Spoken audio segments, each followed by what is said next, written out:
తాకట్లో ఉన్న మీ బంగారాన్ని విడిపించి ఆ రోజు ఆన్లైన్ రేటుకి కొంటాం. Sharma gold company. వరంగల్ జిల్లా బుట్టపల్లి రోడ్డులో దారుణ ఘటన చోటు చేసుకుంది. కొంతమంది వ్యక్తులు రోడ్డుపై వెళ్తున్న ఓ కారును అడ్డుకుని అందులో ప్రయాణిస్తున్న వ్యక్తిపై అత్యంత దారుణంగా దాడి చేశారు. ఇనప రాడ్లతో విచక్షణ రహితంగా దాడి చేసిన ఘటనతో ఒక్కసారిగా వరంగల్ నగరం ఉలిక్కిపడింది. వరంగల్ జిల్లాలో గత కొద్ది రోజుల నుంచి వరుసగా దారుణ ఘటనలు చోటు చేసుకుంటున్నాయి. తాజాగా నడి రోడ్డుపైన ఓ వ్యక్తిపై కొంతమంది దుండగులు ఇనప రాడ్లతో హత్యాయత్నానికి పాల్పడ్డారు.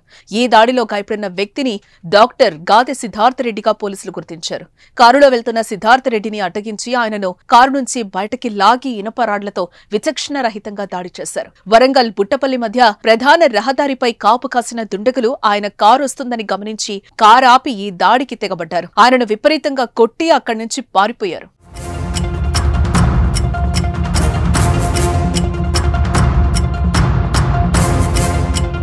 స్థానికులు ఇచ్చిన సమాచారంతో కొన ఊపిరితో కొట్టుమిట్టాడుతున్న బాధితుణ్ణి పోలీసులు ఆసుపత్రికి తరలించారు. అయితే దాడికి పాల్పడిన వారెవరు, ఎందుకు సిద్ధార్థ రెడ్డిని చంపాలని అనుకున్నారనే విషయాలు ఇంకా తెలియరాలేదు. పోలీసులు విచారణ చేసిన తర్వాత ఈ ఘటనపై మరింత సమాచారం తెలిసే అవకాశం అయితే కనిపిస్తోంది. అయితే ప్రస్తుతం హైదరాబాద్ లోని ఓ ప్రైవేట్ ఆసుపత్రిలో చికిత్స పొందుతున్న సిద్ధార్థ రెడ్డి పరిస్థితి విషమంగా ఉన్నట్లుగా తెలుస్తోంది. ఇప్పటికే ఈ ఘటనపై కేసు నమోదు చేసుకున్న పోలీసులు నిందితుల కోసం గాలింపు చర్యలు చేపట్టారు.